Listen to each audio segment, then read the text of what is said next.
ఈరోజు veg biryani veg కట్ట చేస్తున్నాను.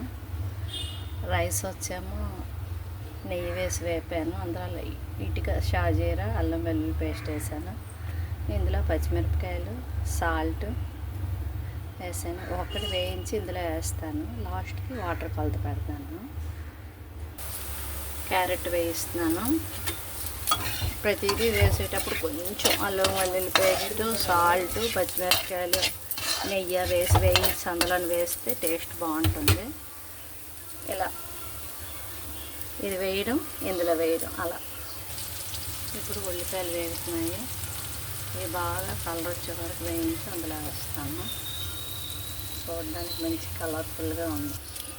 ఉల్లిపాయ ఏం లేగిన తర్వాత ఇలా చిన్న ఉల్లిపాయలు ఫుల్గా ఉండేవి గంటలు పెట్టి వేయిస్తే బాగుంటుంది.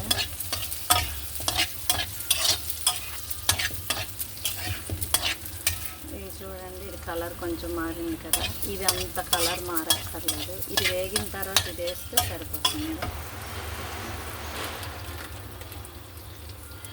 ఇంకా కొంచెం సాల్ట్ వేసాను. ఇప్పుడు మరి కొంచెం సాల్ట్ వేస్తాను. అన్నిటికీ కొంచెం కొంచెం సాల్ట్ వేస్తుంటే ఇవన్నీ చూసుకొని మళ్ళీ రైస్లో వేసేటప్పుడు బాయిల్ అయినప్పుడు చూసుకొని తగ్గించుకోవాలి. దేనికది వేస్తే ఆ ముక్కలకి పట్టి టేస్ట్ బాగుంటుంది. ప్రస్తుతానికి గ్రీన్ పీస్ లేదు, కానీ గ్రీన్ పీస్ ఉంటే అది వేస్తే బాగుంటుంది. షాప్లో ఉందేమో కనుక్కొని తెప్పిద్దాం అనుకుంటున్నాను. ఇప్పుడు ఉల్లిపాయలు వేగిపోయావి వేసాను.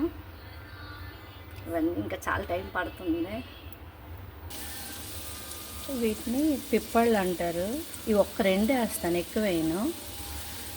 ఇందులో యాలకులు లవంగాయలు అనాస పువ్వు స్టార్ పువ్వు దాల్చిన చెక్క కొంచెం మిరియాలు మరాఠీ మొగ్గలు అంటే ఇది చూపిద్దామని పెట్టాను. ఒక్క నల్ల యాలక లవంగాయలు ఇంకా ఏమన్నా ఇదేమేమంటారు మరాఠీ పువ్వు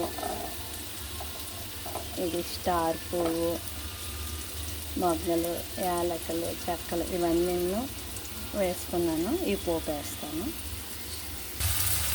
ఇప్పుడు బంగాళదుంపలు వేగుతున్నాయి కదా, వీటితో పాటు ఇవన్నీ వేస్తాను. బిర్యానీ ఆకు